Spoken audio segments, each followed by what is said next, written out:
2020 சாத்தான்குளத்தில் 2 அப்பாவும் பிள்ளையும் கொண்டு போய் படுத்தி கொன்னதுக்கு தீர்ப்பு மதுரையிலே முத்துக்குமார் என்ற நீதி அரசர் முருகன் ரூபமாக வந்து வழங்கியிருக்கிறார். அதே மாதிரி இன்னொரு தீர்ப்பும் கிடைச்சிட்டா எவ்வளோ நல்லா இருக்கும். அரமணை கோழி முட்டை பெரிய இடத்துக்கு சொல்கிறேன்னா பெரிய இடத்துக்கு போகலாம். அரமணை கோழி முட்டை அம்மிக்கல்லை உடைக்கும்னு அந்த அரமணை கோழி முட்டை நம்ம திருமங்கலத்துலேருந்து புறப்பட்டுச்சு. போன வருஷம் சிவகங்கை மாவட்டம் திருப்போண வட்டம் மடப்புறம் பத்திரகாளிவேலுக்கு அந்த அரமணைக்கு கோழி முட்டைக்கு பேர் நிகிதா. அந்த அரமணை கோழி முட்டை நேராக பத்திரகாளிவேலில் இருந்த நம்ம தம்பி அஜித்குமார் மேலே மோதி அஜித்குமார் ஆகிய அம்மிக்கல் உடஞ்சி தூளாக போச்சு. அரமணை கோழி முட்டை பத்திரமா நடமாடுது. மனசாட்சி இருக்கிறவங்க சிந்திச்சு பாருங்க, இந்த நீதியும் நியாயமும் எல்லாருக்கும் கிடைக்குமான்னு. அப்போ ஏழை எளிய மக்கள் எப்படி வாழ்வது என்ற சிந்தனை தெளிவு உங்களுக்கு இருந்தால் சரியானதை தேர்வு செய்ய வேண்டிய காலமும் நேரமும் வந்தது நமக்கு என்பதை உணர்வோம். நேற்று காரைக்குடி பேருந்து நிலையத்தில் காலையில் போய் இறங்கும் போது ஒரு அம்மா ஒரு குழந்தைய போட்டு அடிக்கிறான். ஒரு 5 வயசு இருக்கும்.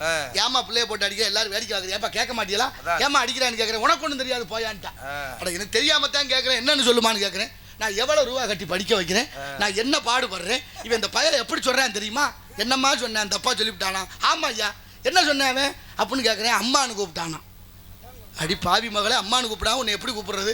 மம்மின்னு கூப்பிடணுமா இல்லையாங்கிறான். அட கடவுளே, மம்மின்னா என்னன்னு தெரியுமா? உயிர் இல்லாத உடம்புக்கு பேர் மம்மி, பதப்படுத்தப்பட்ட பிணம். இதை சொல்லி ஆசைப்படுறியம்மான்னு கேட்குறேன். எனக்கு அதெல்லாம் தெரியாது, எல்லா பிள்ளைகளும் மம்மின்னு கூப்பிடுறது, இவன் கூப்பிட்டான்னாங்கிறான். கொஞ்ச நேரத்தில் வீட்டுக்காரர் அங்கிட்ட இருந்து வந்தார். என்னைய பார்த்தோன்னா, ஐயா ஏன் அவள்கிட்ட போய் தகராறு பண்ணிக்கிறீங்க? என்னையா உன் மனைவி இந்த பையன் அம்மானு கூப்பிட்டதுக்கு போட்டு அடிக்கிறான். ஆமாம் ஐயா, கொஞ்சம் காலமாக அம்மாவா இருந்தா இப்போ நடபணமாக ஆயிட்டா, அதனால மம்மினா பணம் தானே கூப்பிட்டு போகிறேன் விடுங்கட்டார் அவர். எப்படி இருக்கு பாருங்க. அந்த காலத்தில் வீட்டில் ஒரு பெரிய மனுஷி இருந்தான்னா, தாத்தாவோ பாட்டி இருந்தான்னா, தொட்டிலில் புள்ள தூங்கும்போது அழுதுட்டா பாட்டிக்கு தெரியும். ஏய் புள்ள அழுகிறான், பசியில் பாலை கொடு. ஏய் புள்ள அழுகிறான், ஏதோ எறும்பு கடிச்சிட்டு தூக்கி பாரு. புள்ள அழுகிறான், வயிற்ற வலிக்கும் போது வெளியே இருக்க வை அப்படின்னு சொன்ன கிழவங்கிழவியெல்லாம் இருந்த வீடுகளில் இன்னைக்கு பேர பிள்ளைகளை கூப்பிட்டு மட்டும் தண்ணி தாடான்னா கேட்குறேன். அந்த பிள்ளைக ஊருக்கே வருது, உனக்கு என்ன வரலையாங்கிறேன். என்ன வரல? சாவு வரலையான்னு. தாத்தா பாட்டியே இருக்கக்கூடாதுன்னு ஒரு சமூகம் நினைக்கிறேன். எப்படி பெரிய மனுஷக்க இருந்தால் தாய்மார்கள்லாம் வீட்டு வாசலில் அரிசி மாவில் கோலம் போட்டோம். எதுக்கு? அரிசி மாவில் கோலம் போட்டால் எறும்பு சாப்பிடும், எறும்பு சாப்பிட்டா வம்சம் நல்லா இருக்குங்கிறது ஐதீகம். ஐதீகம் அப்படியே தான் இருக்குது, கோலம் தான் போட முடியலை. அதுலேயும் மாமியா மருமக இருக்கிற வீடுன்னு பார்த்துக்குங்க. 2 பேருக்கும் சாயந்தரமாக லேசாக சண்டை வந்துட்டா போதும். பொழுது விடிஞ்சு அந்த அம்மா ஒரு பக்கம் போயிடும், அவள் ஓடுவா நமக்கணத்துக்கு அப்படின்னு இந்த அம்மா ஒரு பக்கம் போயிடும், வாசல் வெறு வாசலாக போயிடும். பழைய சோறு சாப்பிடும்போது எறும்பு கிடந்தா எடுத்து போட்டு சாப்பிடுன்னு சொல்லி வளர்த்தாங்கல்ல நம்மளை. அப்போ சோத்தில் எறும்பு கிடந்தா எடுத்து போட்டதுனால நன்மை இல்லை, அதுக்கு உண்மையிலேயே எறும்புகளுக்கு கண் கிடையாது. கண்கள் இல்லாத சீவராசி எறும்பு. அந்த எறும்புக்கு உணவு கொடுத்தா வம்சம் நல்லா இருக்கும்னு சொல்லி வளர்த்தாங்க. அதனால தான் அரிசி மாவில் கோலம் போட்டோம். இன்றைக்கி அரிசி மாவில் கோலம் போட்ட காலம் போய் வீட்டுக்குள்ள எறும்பு வரக்கூடாதுன்னு ஒரு கோடு கிழிக்கிறோம். ஒரு குச்சி கண்டுபிடிச்சிருக்காங்க, கிழிச்ச ஓட்டை எறும்பு தாண்டலை. நான் நினைக்கிறேன் எறும்புக்கும் பகுத்தறிவு வந்துருச்சுக்குமான்னு. ஆனால் தாண்டினா செத்துருவோம்னு எறும்புக்கு தெரியுது. மனுஷன் சொல்லி பேச்சே கேட்குறேன். இல்லை போகாதேன்னா அங்கே தான் போகிறேன், செய்யாதேன்னா அதைத்தான் செய்கிறேன். எதெல்லாம் செய்யக்கூடாது தலைகீழா. நீங்கள் பாருங்கள், அகர முதல எழுத்தெல்லாம் ஆதி பகவன் முதற்றே உலகம் அப்படின்னு வள்ளுவர் பாடுறார். அகரம்ங்கிற ஆணா இருக்குது பாருங்க, அகரத்தில் தான் தொடங்குது எல்லா எழுத்தும், எல்லா மொழியும் தொடங்கி அங்கேயே முடியுது. ஆனால 3 எழுத்து இருக்குது, ஒரு எழுத்து இல்லை 3 எழுத்து இருக்குது. தொடங்கும் போது ஆ, இடையில ஊ, இறுதியில் நிறைவாக மானா. ஆனா ஊனா மானா, அகர உகர மகர சம்மேளனம். இப்போ அகர உகர மகரம் ஆனா நல்லா தெரியும், ஊனாவும் நேராக இருக்குது, மானா மட்டும் தலைகீழாக இருக்குது. ஏன் மானா தலைகளாக இருக்குது தெரியுமா? மானான்னா மண்டக்கிருவோம், மண்டக்கிருவம் முடிச்ச பூரா தலைகளாக தான் நிற்கிறேன். சொல்லு பேச்சே கேட்குறேன் இல்லையே. எங்கே போய் சொல்ல எவ்வளோ தத்துவங்களை நமக்கு கொட்டி வைத்திருக்கிறார்கள். அவ்வளோ விஷயங்கள் இருக்குது. சிரிப்பது மட்டுமல்ல வாழ்க்கை, சிந்திப்பதும் நமது வாழ்க்கை. அவ்வளோ இலக்கியங்கள் நமக்கு அவ்வளோ விஷயங்களை சொல்லி கொடுத்துருக்கு. இந்த நாட்டில் உயர்ந்த மொழி தமிழ். யாமறிந்த மொழிகளிலே தமிழ் மொழி போல் இனிதாவது எங்கும் காணோம் என்றார் எட்டயபுரத்து முண்டாசி கவிஞன் மீசை கவிஞன் பாரதி. பாரதிக்கு 11 மொழிகள் தெரியுமா? பாரதிக்கு 11 மொழிகள் தெரியும் என்பது உண்மை. அப்படிப்பட்ட 11 மொழியை படித்த பாரதி சொல்றாரு, யாமறிந்த மொழிகளிலே தமிழ் மொழி போல் இனிதாவது இந்த உலகத்திலே இல்லைன்ட்டாரு. ஆனால் நம்ம என்ன பண்ணிக்கு தர்றோம்? பிள்ளைகளுக்கு தமிழ் சொல்லி கொடுக்குறோமா? வீட்டில் வேற தமிழில் பேர் வச்சிருக்கிறோமா? பேருன்னா சாதாரணம் இல்லை. நாளைக்கு உன்னை பற்றி சொல்லணும்னா பேர் தான் சொல்லும்.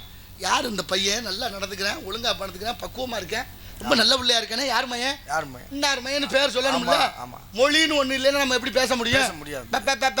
தெரியணும். அப்ப மொழி எவ்வளவு உண்மைன்னு பாருங்க, எவ்வளவு உறுதியா இருக்கணும்னு பாருங்க. அதனாலதான் எந்த குழந்தை நல்ல குழந்தை தான் மண்ணில் பிறக்கையில். இப்ப மொழி அவ்வளவு முக்கியம். அமெரிக்காக்காரர்கள் அவங்களோட பிள்ளைகளுக்கு திருப்புகள் சொல்லி கொடுக்குறாங்க. நம்ம தமிழ்ல வந்த திருப்புகள் சொல்லி கொடுக்குறேன். திருப்புகழ் அருணகிரியார் பாடியது. முத்தை தரு வத்தி திருநகை அத்திக்கரு சத்திச்சரவண முத்திக்கொரு வித்து குருவரன் என ஓதும் அப்படிங்கிற திருப்புகழ் அமெரிக்காவில் நேரம் இல்லை, அதனால சுருக்க முடிச்சுக்கிட்டு. ஆக அப்பேற்பட்ட அமெரிக்காவில் தமிழ் சொல்லி கொடுக்குறார்கள் அவங்க பிள்ளைகளுக்கு. ஏன்னு கேட்டா தமிழ் படித்தா நாக்கு சுத்தமாக பேச்சு வருமா, அதை விட திருப்புகழ் படித்தா ஆயுசு கூடுமா, தமிழ் படித்தாலே ரொம்ப நாளைக்கு நல்லா இருக்கலாம்னு சொல்கிறாங்க. அதனால தான் நாங்கள் பிள்ளைகளுக்கு தமிழ் சொல்லி கொடுக்குறோம்ங்கிறேன். யார்? அமெரிக்காவில். லண்டனில் பசுமாடு அம்மானு கத்துது. லண்டன் மாடு அம்மானு கத்தலாமா? அது மம்மின்னு கத்திருக்கணும், இல்லைன்னா மதர்ன்னு கத்திருக்கணும். அம்மானு கத்தி பிடிச்ச அப்படின்னா லண்டன் மாட்டுக்கு தெரிஞ்சிருக்கு தமிழ் மொழியோட சிறப்பு. லண்டன் மாடு தமிழை மதிக்குது. தமிழ்நாட்டில் பல எரும மாடுகள் தமிழை தொலைச்சது தான் மிச்சம். தமிழை நாட்டிலையும் தமிழ் இல்லை, தமிழை நாட்களையும் தமிழ் இல்லை, தமிழை வீட்டிலையும் தமிழ் இல்லை. என்ன சிந்தனை, என்ன தெளிவு. உலகம் பூரா என்னென்னமோ பேர் வைக்கிறான், நம்மளும் பேர் வச்சுருக்கோம். யாசிகா, அபர்ணா, பிரித்திகா, தர்ஷினி, மகிஷா, சர்மா, குருமா, வருமானு பேர் வச்சுட்டோம். யாசிகான்னா என்ன அர்த்தம்? யாசிகான்னா பிச்சைக்காரி, யாசினா பிச்சை. மகிஷான்னா என்ன? எரும மாடு. அபர்ணான்னா அம்மனமானவள். தர்ஷினினா அமாவாசை, இருட்டு. இப்படியா பேர் வைக்கிறது? எவ்வளோ உயர்ந்த பேர்கள் எல்லாம் இருக்குது. எத்தனையோ உயர்ந்த தத்துவங்களை வடநாட்டு சுதந்திர போராட்ட வீரர்களுடைய பேரெல்லாம் உங்களோட பிள்ளைகளுக்கு வச்சிருக்கிறீங்க. காந்தி, நேரு, பகத்சிங், சுபாஷ் சந்திரபோஸ், சிவாஜின்னு பேர் இருக்குது. எவனாவது ஒருத்தன் வடநாட்டுக்காரன் நம்ம நாட்டு சுதந்திர போராட்ட வீரர்கள் பேர் வைத்திருக்கிறார்களா? இல்லை இல்லை, அவன் தெளிவாக இருக்கானே. வடநாட்டிலேருந்து வந்த இந்திக்காரன் முறை நம்மளை பார்த்து அண்ணா வணக்கம்ங்கிறான், அண்ணா வணக்கம்ங்கிறேன். நம்மளால் அவனை பார்த்து வாங்க ஜிங்கிறேன். கடுப்பாக வருமா? ஆமாம் வருதுயா. என்ன கொடுமை இது? ஏன் இப்படி மாறினோம்? நமக்குன்னு ஒரு கொள்கை இருக்கு, நமக்குன்னு ஒரு வரலாறு இருக்கு, நமக்குன்னு எத்தனையோ இலக்கியங்கள் இருக்கு. அத்தனை இருந்த நம்ம, நீங்க இன்னொரு செய்தி சொல்லவா? அமெரிக்கா நயாகரா நீர்வீழ்ச்சி, அங்கே நல்வரவுன்னு தமிழ் இருக்கு. சப்பானிய பல்கலைக்கழகம் யாதும் ஊரை யாவருங்கள் 2 மொழியில் வச்சிருக்கேன். ஒன்று நம்ம மொழி, ஒன்று அவர்கள் மொழி. அடுத்து செருசலேம் கிறிஸ்தவர்களுக்கு உகந்த நாடு. அந்த 10 கட்டளையை மொழிபெயர்த்தார்கள் பைபிள்ல இருந்து. அதில் முதலாவதாக நமது மொழி இன்றும் கல்வெட்டு இருக்கு. இன்னொன்னு சொல்றேன், சீனா இருக்குல்ல, பக்கத்து நாடு சீனா. சீனாவில் தமிழ் பள்ளிக்கூடம் திறக்கிறாங்க, தமிழில் பேர் வைக்கிறாங்க, தமிழ் வாத்தியார்கள் நியமனம் பண்ணுறாங்க, தமிழுக்கு முக்கியத்துவம் கொடுக்குறாங்க. அங்கேருந்து ஒரு பொண்ணு பேசுவா, என் அறிவில் சேர்ந்த பெரியோர்களே, வலைதளத்தில் தட்டி பாருங்க. ஒரு பொண்ணு சொல்கிறா, என்ன தெரியுதா, நான் சீனாவிலேருந்து பூங்கோதை பேசுகிறேங்கிறான். இருக்கா இல்லையா? எடுங்க, உடனே எடுக்கணதை. பூங்கோதை பேசுகிறேன்னு பூங்கோதைங்கிற பேர் சீனாவுக்கு போயிடுச்சு. நம்ம என்ன பேர் வச்சுக்கிட்டு அலைகிறோம்? நினச்சி பாருங்க. தமிழை அழிக்க தமிழர்கள் ஒன்று பத்தாதா? நினச்சி பாருங்க. உலகத்துக்கே மூத்த மொழி தமிழ். இப்போ பல நாட்டு அரசாங்கம் சீன நாட்டை கேட்குது, ஏயா நீங்கள் தமிழுக்கு இவ்வளோ முக்கியத்துவம் கொடுக்குறீங்கன்னு. சீன அரசாங்கம் சொல்லுது, உலகத்திலே 6 மொழி உலக நாடுகளால் செம்மொழியாக்கப்பட்ட மொழி 6. என்னென்ன? கிரேக்கம், லத்தீன், ஈப்ரோ, சமஸ்கிருதம், சீனம், இன்னொன்று தமிழ். தமிழ்னு சொல்லுங்களேன். நம்ம தமிழ் மொழி தானே, நீங்கள் சொல்லுவீங்கன்னு தானே அந்த இடத்துல இன்னொன்று கேட்குறேன். அப்படிப்பட்ட 6 மொழியிலே 4 மொழி செத்து போச்சு. என்னென்ன? கிரேக்கம், லத்தீன், ஈப்ரோ, சமஸ்கிருதம். இது 4 உலக வழக்கு அழிந்து ஒளிந்து செத்து சிதஞ்சு போச்சு. மிச்சம் இருக்கிறது 2. ஒன்று சீனம், இன்னொன்று நமது தமிழ் மொழி. 2 மொழி இருக்கு ஐயா. அதுலேயும் எங்கள் நாட்டு ஆய்வாளர்கள் கருதுகிறார்கள், சீன மொழியும் ஒரு நாள் இல்லை ஒரு நாள் அழிஞ்சு போகுமா. ஒருவேளை சீன மொழி அழிந்து போனால் உலகத்திலே நிலையான மொழி தமிழாம். அந்த தமிழை நாங்கள் இப்போவே பரப்பிட்டோம்னா நாங்கள் தமிழை வச்சே எங்கள் நாட்டை ஆள முடியும்னு சீன அரசாங்கம் சொல்லுது. இங்கே என்ன நடக்குது? 5 லட்சம் இளைஞர்களுக்கு தமிழ் எழுத படிக்க தெரியலை. பள்ளிக்கூடத்தில் தமிழ் இல்லை. 207 பள்ளிக்கூடத்தை மூடியாச்சு, அரசு பள்ளிக்கூடம். யாரும் அதை பற்றி கேட்கல. ஆனாலும் பேசுகிறேன், நாங்கள் தான் தமிழை வளர்க்குறோம், நாட்டில் எல்லாத்தையும் நாங்கள் தான் பண்ணுறோம். வெட்கமே இல்லை. சங்கம் வளர்த்த தமிழ் மதுரை. மதுரை வீதியிலே தமிழ் இருக்கா என்றால் இல்லை.